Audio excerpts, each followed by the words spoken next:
Now, although Kenya has made a significant progress in the reduction of new HIV infections, the younger people are a stumbling block in the quest to end new HIV infections by 2030. Latest data indicates that people aged between 15 and 34 accounts for at least 73% of all new HIV infections. The riskiest age appears to be 20 to 24, where many young people are in colleges and universities. Now, most were infected through mother-to-child transmission in the late 1990s and early 2000s, and a number of them have survived into their teens and transitioned to adulthood.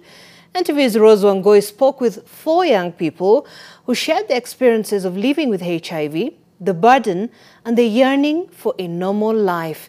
Here is part 1 of Positive Youth.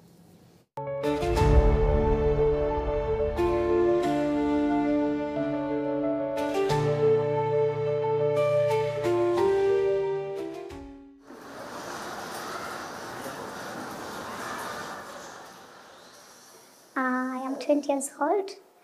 I am a mother of 1. She's 2 years old. I'm HIV positive.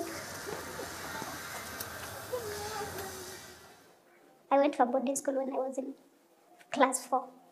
So after some time I became sick and my dad was called to the school.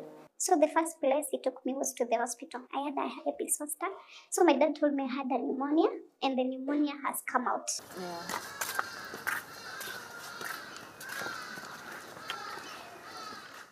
And then when I went back to school, the herpes zoster went away. I had asked myself some questions. Why should I continue with medication since I'm already healed? So after some time, I became sick again and my father came for me. So when we went to the hospital, my dad and the staff, they had a meeting. And I think they decided to tell me, at least for me to continue taking medication. So they told me I am HIV positive. I was put on ARVs.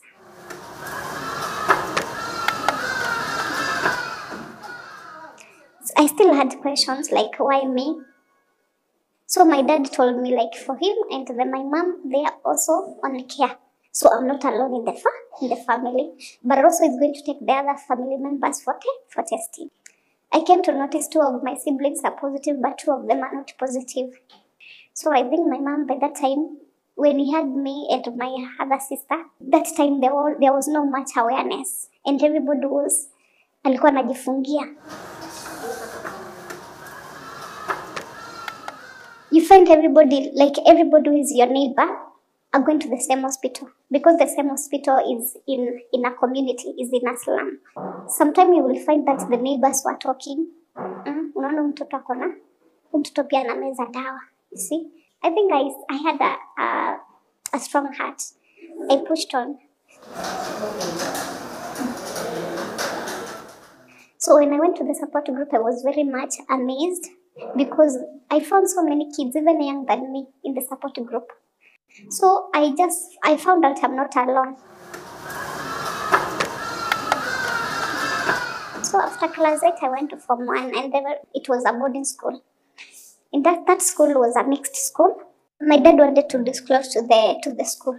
So he disclosed to the principal. We went for the evening preps. So when I came back in the dormitory, I found many students standing on the door. Just so many of them. They're standing on the door. So somebody went to my box and just poured my drugs in the old dormitory and everybody was just looking at me. It was very much traumatizing.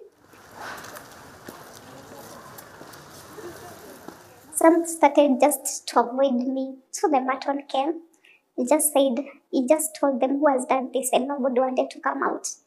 So at the end of the day, no justice was done and I also didn't know who did this. But just because the rumors were going even to the boys, so many negative things. I saw me to reach somewhere I could not take it.